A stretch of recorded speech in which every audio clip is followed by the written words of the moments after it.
주님을 사랑하시고 가나안 복음 방송을 시청하시는 시청자 여러분들 만나뵈서 반갑습니다. 저는 국제선교신학교에서 후배들을 양성하고 있고 오래전부터 두루마리 성경 연구원을 통해서 성경의 진리를 여러분과 탐구하는 김종진 교수입니다. 오늘은 에베소서 2장 8절로 9절의 은혜로 받은 구원에 대해서 잠시 함께 오늘 묵상을 하시도록 하겠습니다. 우리가 하나님 앞에서 구원을 받아서 천국에 가기 위해서 뭐 할 수 있는 것은 아무것도 없습니다. 왜냐하면 에베소 2장 8절 9절 오늘 제가 본문 말씀을 읽어드리겠습니다. 너희는 그 은혜에 은하여 믿음으로 말미암아 구원을 얻었나니 이것은 너희에게 난 것이 아니요 하나님의 선물이라. 행위에서 난 것이 아니니 이는 누구든지 자랑하지 못하게 하려 함이라 했습니다. 성경은 은혜로 구원을 받았다고 알려주고 있으며 아무 공로 없이 조건 없이 누구든지 이 소식만 들으면 구원을 받을 수 있다고 우리에게 알려주고 있습니다. 예로부터 사람들은 종교성이 있어서 종교적인 본능적인 것이 있습니다. 그 종교적인 본능으로 하나님을 섬기면서 그 섬김으로 영생을 얻는 줄 생각하는 사람들이 더러 있습니다. 그러나 그런 식의 신앙생활은 대상만 하나님일 뿐 형식 방법은 모두 세상에 다른 종교와 다를 바가 하나도 없는 것입니다.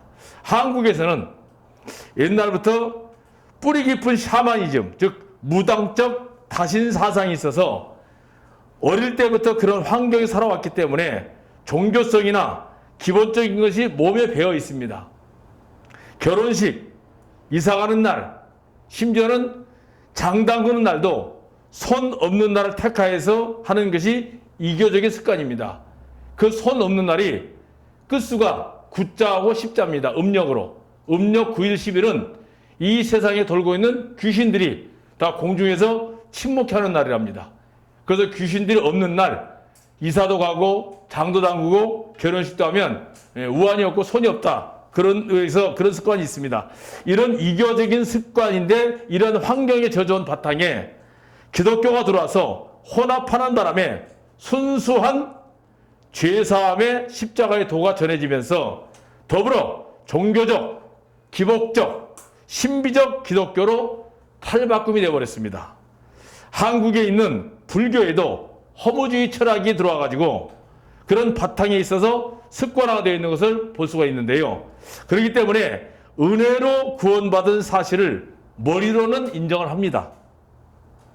그러나 이교도들이 하는 제사의식의 신앙 형태로 착각해서 기독교가 의식화되기 시작하면서 양심의 죄가 살아있기 때문에 고통에 못 이겨서 종교적인 고행, 수양, 아니면 은둔생활 또는 자학 또는 다양한 훈련 아니면 자기 도피적 도덕 윤리 이런 걸 신앙으로 하나님 앞에 나가보려고 하나 할 수도 없을 뿐더러 그 노력까지도 의식이 될 수 있으므로 우리는 할 수 없다는 것을 알아야 됩니다. 그래서 기독교를 마치 세상 종교 중에 하나, 그 중에 기독교가 조금 나은 종교라고 믿고 있는 것은 참으로 안타까운 일입니다.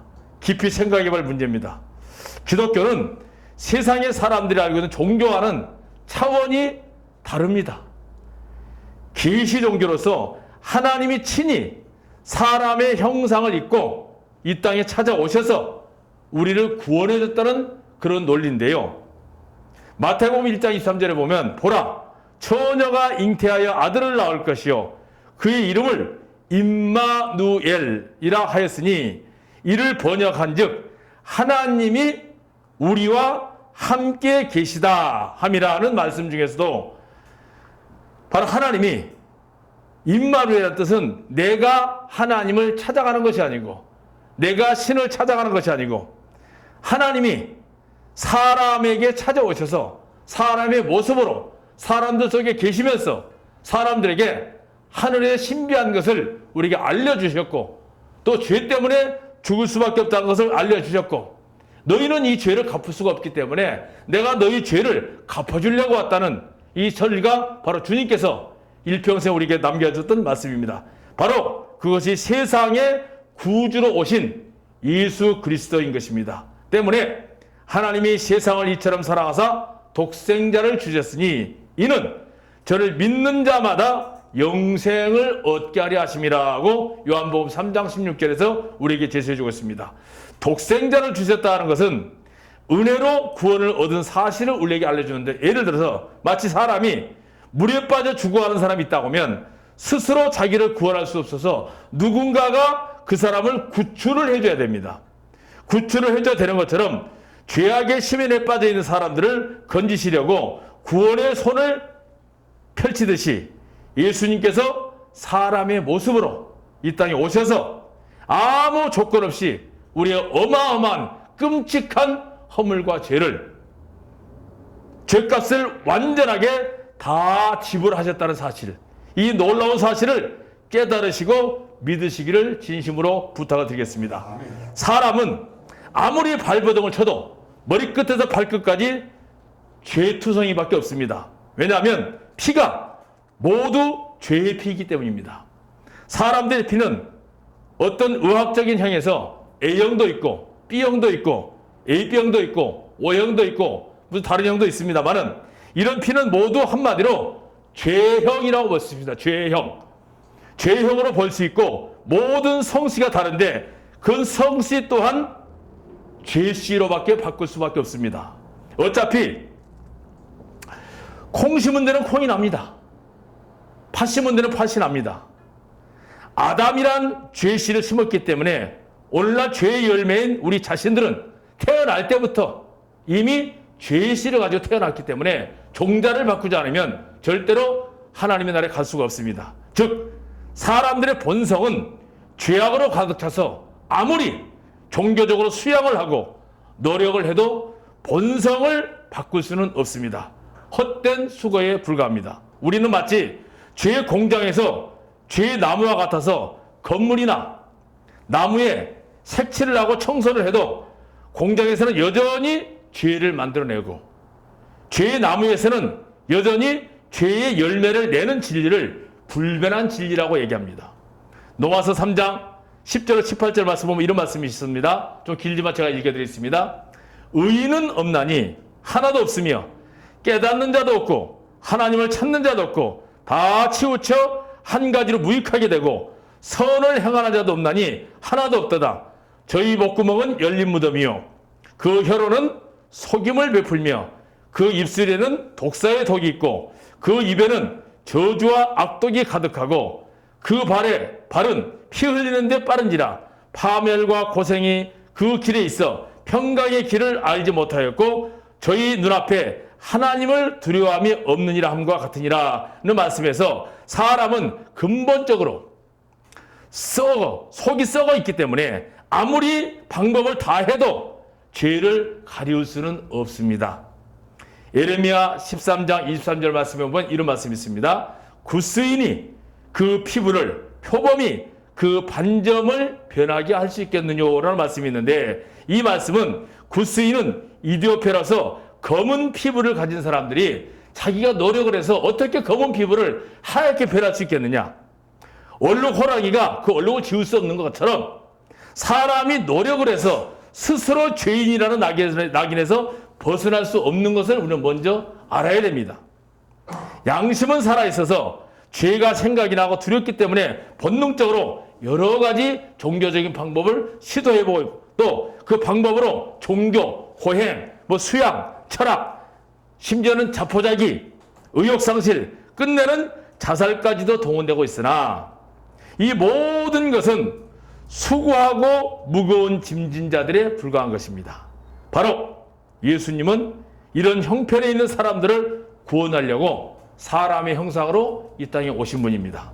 마태복음 11장 28절 말씀에 보면 수고하고 무거운 짐진 자들아 다 내게로 오라 내가 너희를 쉬게 하리라고 아무 조건 없이 초청하고 계신 것을 이 시간 여러분을 아시기를 바라겠습니다. 바로 지금 이 시간 이 말씀을 듣는 이 시간 바로 이 말씀이 하나님이 여러분을 초청하는 초청장입니다. 참으로 마음에 안식이 없고 죄사함이 확신이 없는 분들에게 얼마나 기쁜 소식입니까? 아무 조건 없이 그냥 돌아오시면 되는 겁니다.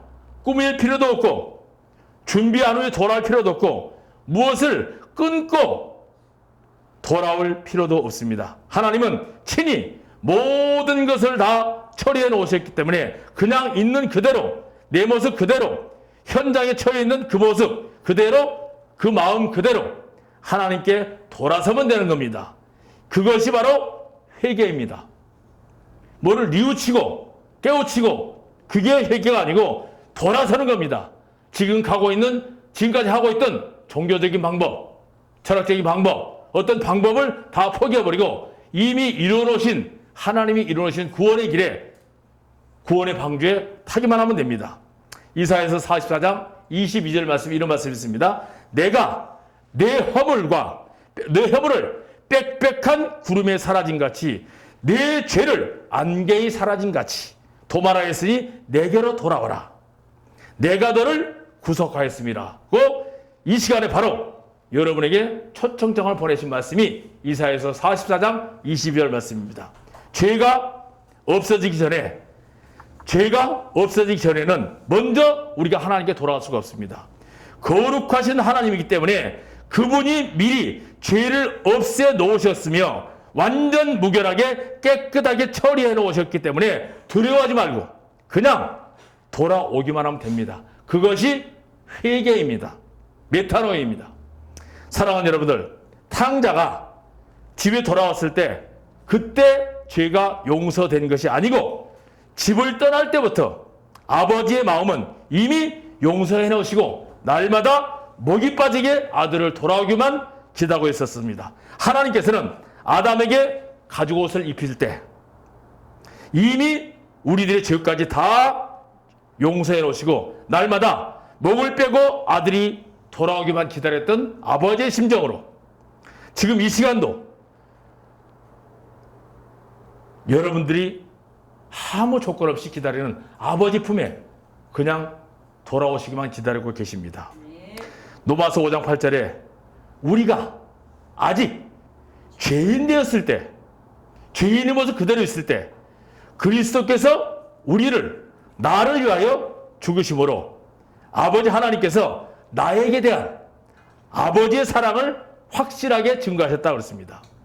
이미 용서해 놓으시고 기다리고 계신 아버지의 사랑을 제발 기억하시고 돌아오기만 하면 되는 겁니다. 그게 구원입니다. 여기서 예수님께서 세상에 오셨기에 회개하라고 침례 요한이 외친 것도 화목 제물로 오셨으니 이제 마음 놓고 돌아오라는 초청장이었습니다. 여러분의 죄값은, 여러분의 허물과 죄값은 이미 충분히 하나님의 아들 그분이 죽으심으로 충분히 지불되었고 죄에 대한 심판의 장부에서 깨끗하게 우리의 죄는 지워졌습니다. 여러분의 손에 들고 있는 성경 말씀이 바로 죄값이 지불된 영수증입니다.